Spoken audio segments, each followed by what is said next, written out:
what matters for today, why hold a brick of money? I'm going to share with you advice that was given to me on how to become a millionaire, stay a millionaire, and how to make your money work for you, right?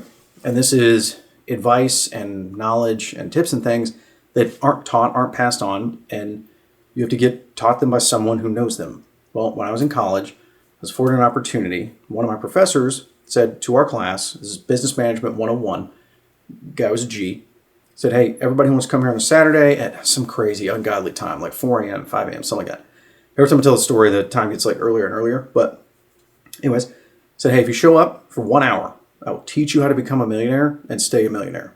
It's just that simple. You're willing to get up on Saturday, give up your Saturday morning, not sleep in on the day that most college students go drinking on Friday, right?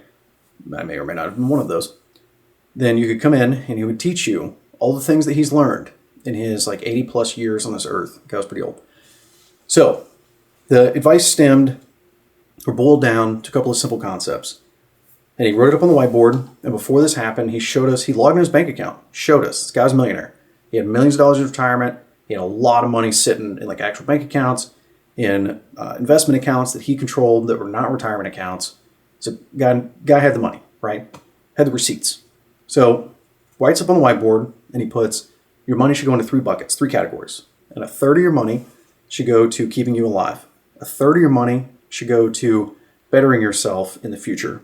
And a third of your money should go to enjoyment and pleasure activities to keep you sane, right? Because it's not fun to just not spend any of your money. That's not a good time, not a good life, right? And everybody wants a good life.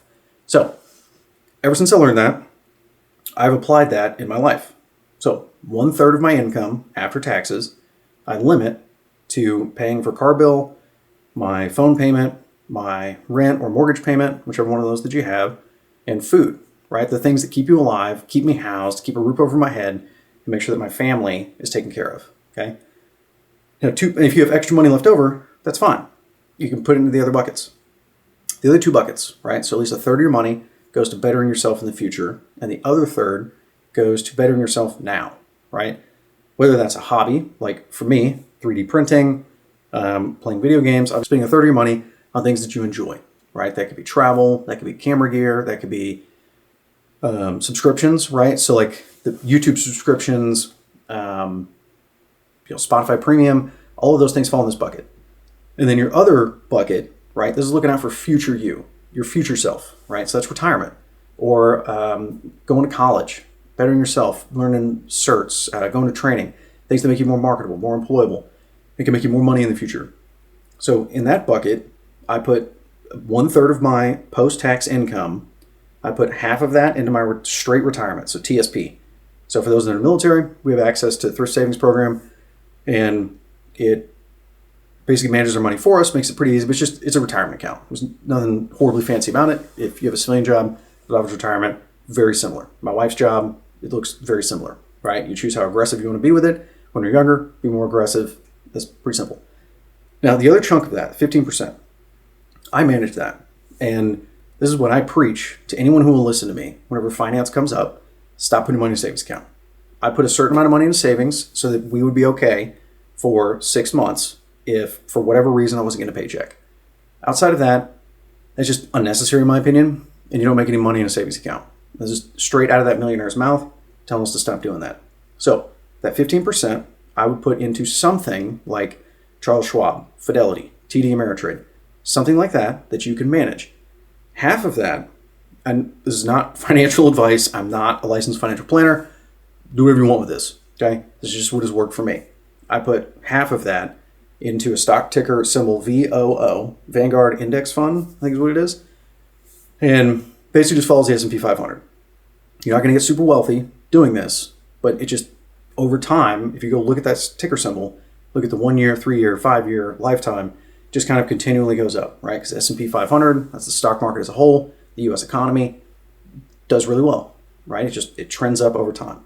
And then the other half of that sliver, I manage, and I put into things that either I think will go up or things that I care about. Sometimes I just put it all in that ticker symbol, and I just ignore it for a couple of months, right? So every time I get paid, my first chunk of whatever I do with my money goes to retirement and bettering future me, right?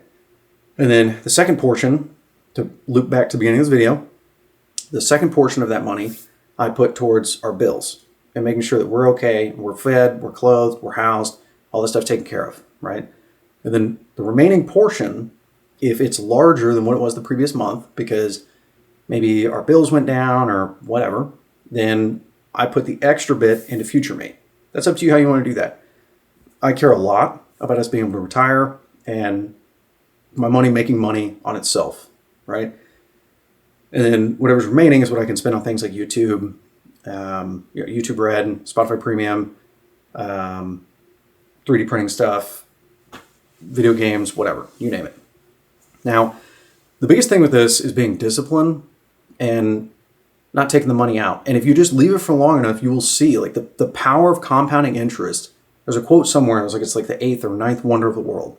And it's just not taught in school. And I didn't learn about compounding interest really until that Saturday talking to that guy who kind of opened our eyes to what that looks like. And I started pretty aggressively doing this with putting even more than the 15% into that account with the goal of paying my truck off. I surpassed that a long time ago. Now it's a goal of getting a down payment for a house. And if we don't get in a scenario where we can buy a house by that time, then I'm gonna change the name of the account to like Operation Buy a House, right? Like just put that in perspective and think about it. Like just small amount. These are not large amounts of money I'm putting in, but I'm just putting it into something that just continually makes money over time. And with compounding interest over time of that account continuing to make money on the money, it's just growing. So I say all that to say, and this spurs from some friends of mine and people I'm in charge of and have been in charge of in the past that have made comments like, oh, I spend all of my paycheck. They put nothing in savings, nothing in retirement. They don't invest any of it. It's a horrible idea. Don't do that. Or people like my wife, when I met her, had a crazy amount of money in a savings account. I was like, honey, you're making nothing. You're making like $1 a year in interest. This is crazy. Stop doing that. So, say all that to say, making money work for you. Stop leaving it in a savings account. Again, I'm not a financial planner, so do whatever you want with this information. But it's working out for me and my family, and a millionaire told it to me, so I can't be a complete crap. Right? Okay, if you made it this far, let's summarize the video. 1/3 of your money goes to keeping you alive. 1/3 of your money goes to keeping you happy, enriching you, enjoyment, pleasure, hobbies, stuff like that. 1/3 of your money should go to bettering future you, whether that's education or retirement or investing your money, okay? Those are just super simple, super easy things to do. Don't take a lot of thought, and it's stuff that I never really thought about. And something else that you can do is, as I've been promoted, made more money, when my income has increased, that increase I put into future me bucket, right? Now, you don't have to do that, but it's allowing that account to grow rapidly, and we're still living on my income from 4 years ago. So just think about that, right? Like that's one strategy to do. And I'm about to pay my truck off, and when I pay my truck off, I'm gonna keep making that car payment.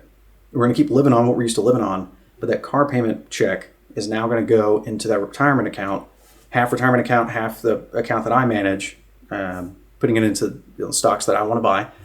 So again, that account's just gonna grow faster and faster and faster. And this is all the advice I stole from that super smart guy that had a lot of money. Don't reinvent the wheel. Find someone else smarter than you, listen to what they did, employ it. It's that simple. Okay, enough of the finance video. Coming soon in the future, sorry it's been a delay in the videos. I've been working really hard on a video that's going to be sick, but it's taking some time. It involves a lot of other people being involved in the shooting. So that video will come in the future. And then there's a video coming of me going to my sister's graduation from college. Wreck-em, so excited, congrats, Kay. And other than that, I will see you next time. And remember, if dreams don't scare you, you need new ones.